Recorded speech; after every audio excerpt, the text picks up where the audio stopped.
It's the Happy Families podcast. It's the podcast for the time-poor parent who just wants answers now. If you want to teach your children to respect differences, we've got to get out of our own little silos. We need to spend time with people whose values and lifestyles are different to our own.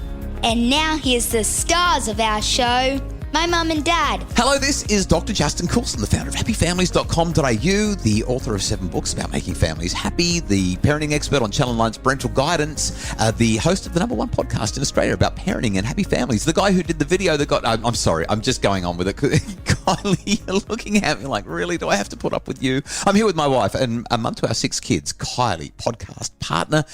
What happened to your smile? I thought you were in a good mood. You know, it's kind of hard to stay focused sitting in this office because I've got the mountains out the window and I kind of just zone out every time I sit here. It's really hard. We have Maybe we need curtains. We have a new recording space because we've moved to the coast and you can see the hills. They're alive. Not with music this morning.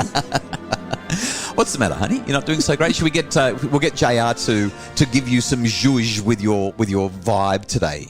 Oh, look, I'm sure there has to be a filter or something you could use. This is a podcast, not Instagram. I'm sure that in the audio world there's filters. On the on Tuesdays every week, where we can, we try to answer listener questions. And Hadija has sent through a question that it broke my heart when I read this one, and I thought we have got to talk about this on the podcast.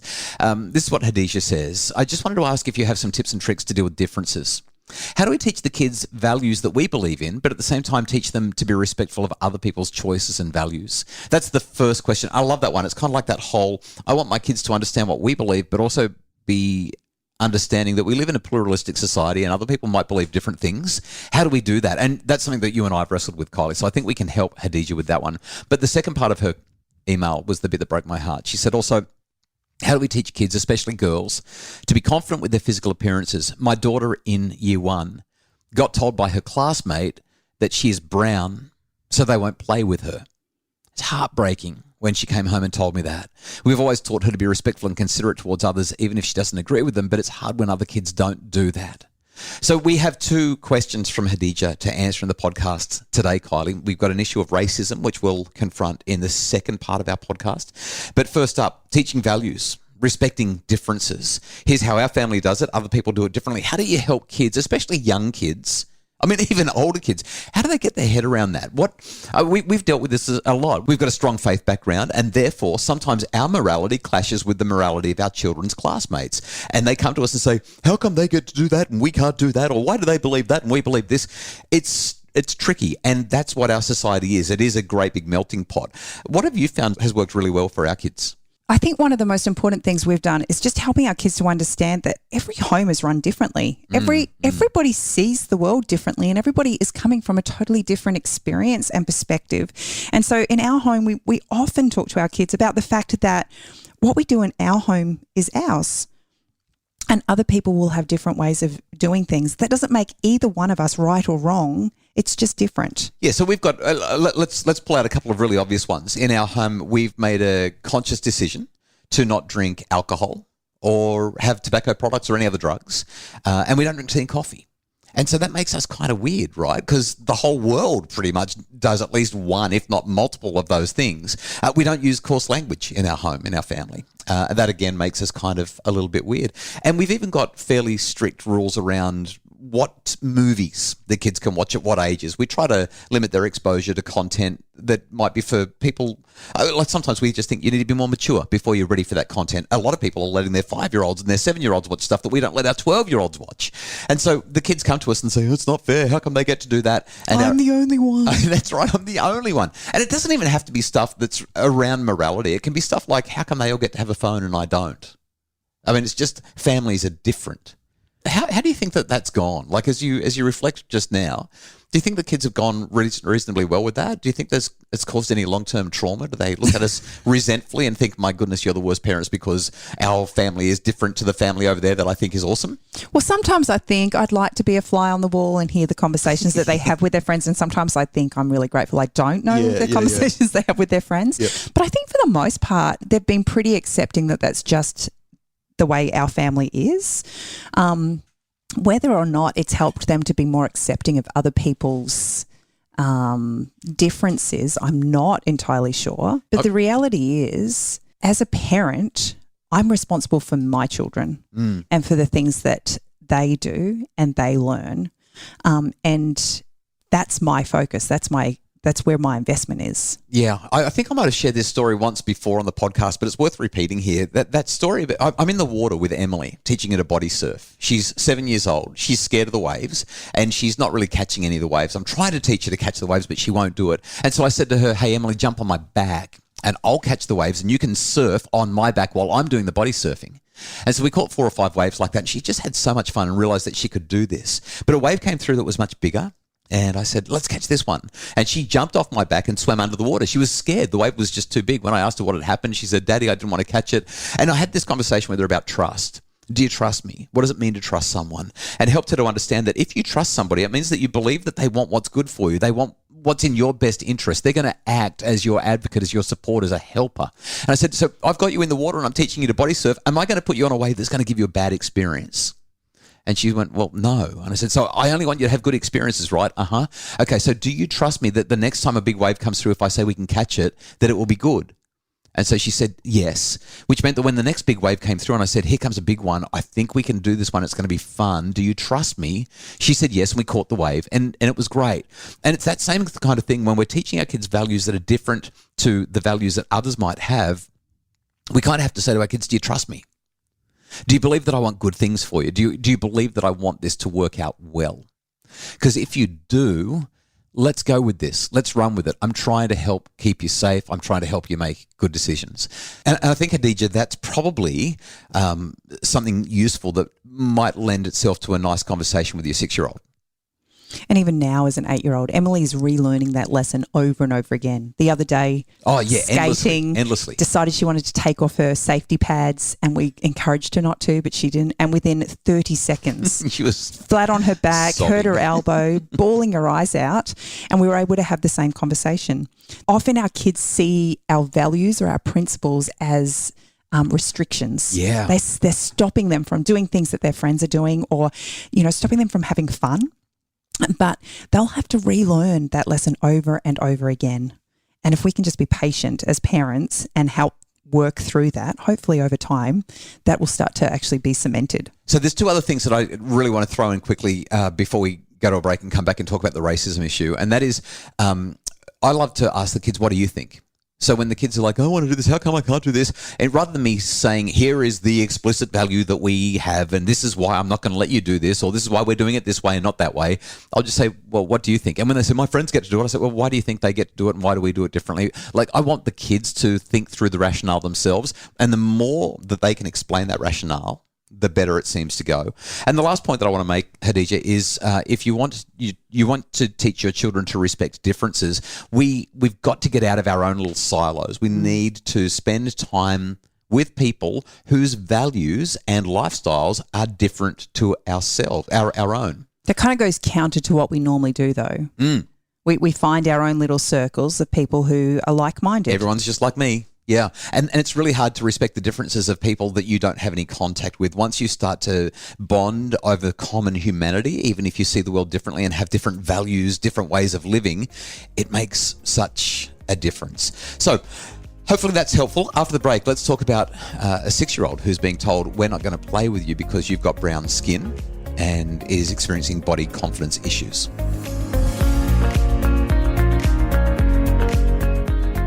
Just when you think you've got this parenting gig nailed, your child hits some new milestone that leaves you figuratively banging your head against the wall. You wonder, where's the instruction manual? Your growth guide is that instruction manual, a webinar outlining basic milestones so you know where your child's at, where they're going, and what you can expect. Get insights, reassurance, and support from your growth guide. Available online at happyfamilies.com.au. It's the Happy Families Podcast, the podcast for the time-poor parent who just wants answers now.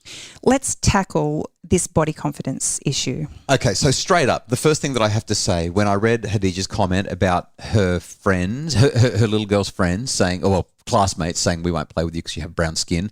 We need to call this what it is. I know they're only 6, but this is an immature, childish form of racism. It's not racism in the same way that racism might happen with a 40-year-old who's attacking somebody and saying, I'm superior to you because of my skin color, but it's racism in its infancy, in its immature form, and this is the time to stop it. This is the time to intervene and explain what racism is, talk about the harm that it can do, and make sure that those children shift their thinking. It's much easier to do it when you've got 6-year-olds than when you've got 46-year-olds. So I would be saying really clearly, Hadija, talk to your school, explain what's occurred, and make sure that there is effective communication. It's not about getting the kids in trouble and saying you've been bad and you're racist, and that's not what it's about. It's about saying, I wonder how you think she felt, and let's create some perspective taking and some empathy. I think one of the most important things that we can do for children is to help them to understand what do you have similar. You both have 2 sets of eyes. You both have 2 hands. You both have a mouth and a nose, and you both have the capacity to climb the stairs and run and jump on the trampoline. Like, the only difference between you and me is a colour, but it shouldn't actually change anything. Yeah, so if the school deals with this effectively, that should be the last you hear of it. I mean, sadly, we live in a society where we are surrounded by imperfect people, and it won't be the end of it. But hopefully effective communication can mitigate and minimise this and stop it from happening. It's just such a painful and horrible, what a scourge, what an awful thing to see. But the reality is, whether it is the colour of your skin or the way you talk or the way you walk, there are always things that children specifically... Or the smell of your food. How come your lunchbox stinks? My lunchbox doesn't smell like that. It doesn't have to be a racist act. We're a Caucasian family, but I remember one of our daughters coming home one day insisting that we buy her a new school bag. And I, for the life of me, couldn't work out. She had a completely working, functional school bag, but she would not go to school until she got a new school bag. And it wasn't until I sat down and I spoke with her, she was having so much trouble with friends that she, in her own mind, thought if she got a new school bag that she would fit in with the kids, because she was being ostracised because she had a speech impediment. She was really struggling to fit in. So regardless of whether it be a racist act, we emphasise differences instead of focusing on similarities. Yeah. Let's talk more broadly about the body image issue, because this is a challenge for parents of girls and boys, but particularly girls, especially when they're young. So if you've got a daughter who's not doing well from her body perspective, and it's not just about the colour of her skin, we're talking now about a broader issue, I think it's worth highlighting. Research shows that as girls get older, their participation in organised sport and recreation decreases, and a lot of that has to do with body image issues. So I'm going to highlight a couple of things. Number one, if you want your daughter to love her body, you have to love yours.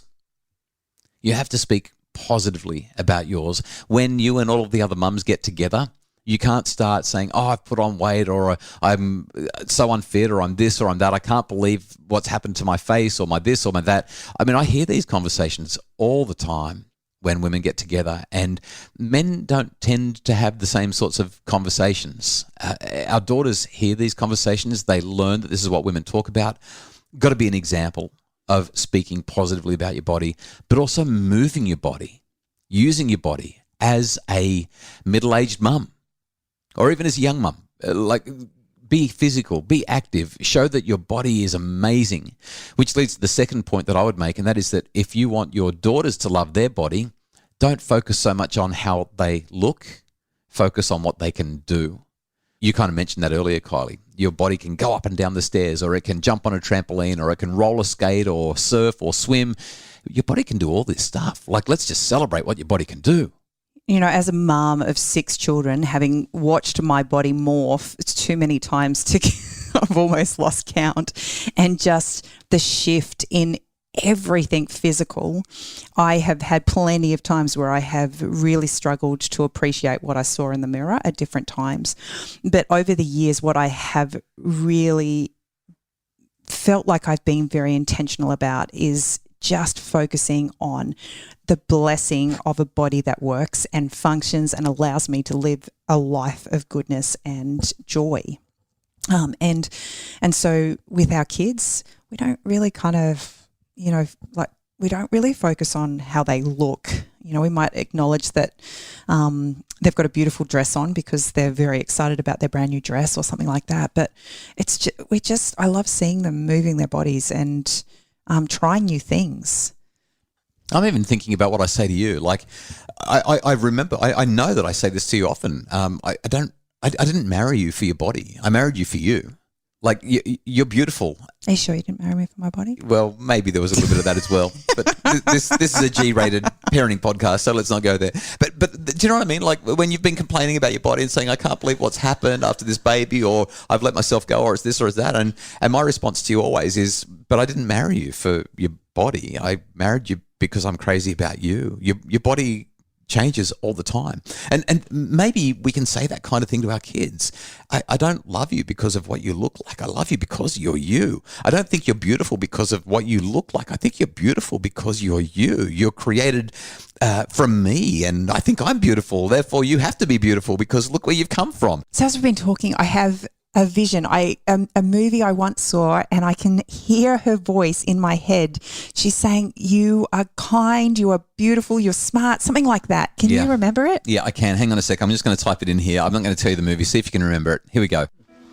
You is kind, you is smart, you is important, you is smart, you is kind, you is important. Oh, my goodness. Yeah, it's such a good movie. Isn't it great? So that was The Help. Do you remember? And especially in light of the conversation that we've just been having, this is such a beautiful movie and a depiction of, not noticing the differences. So, Hadija, we hope that we've been helpful in helping you to teach your kids values while respecting differences, but also building body confidence and tackling the challenges that our kids face as they're raised in a society that is not always kind. Kylie, thanks for the chat. I hope that there's been a good podcast experience for you. I know that you finished up, but I really, as I'm thinking about this whole body confidence thing, the more we focus on their bodies, the less confidence our children will have. It's actually focusing on what's inside that will make the biggest difference. You're smart, you're as kind, you're as important. The Happy Families podcast is produced by Justin Rowland from Bridge Media. Craig Bruce is our executive producer. Thanks so much for listening. We appreciate it so much. If you enjoy the podcast, would you please jump onto Apple Podcasts and leave us a rating and review? Those 5-star ratings and reviews help other people to find us and make their families happier. And we think we give some pretty useful ideas and advice to strengthen your family. So we would love it if you could spread the word, maybe share the podcast with somebody by clicking on those 3 little dots and flicking a text message to someone. If you'd like more info about making your family happier, you can find it at happyfamilies.com.au.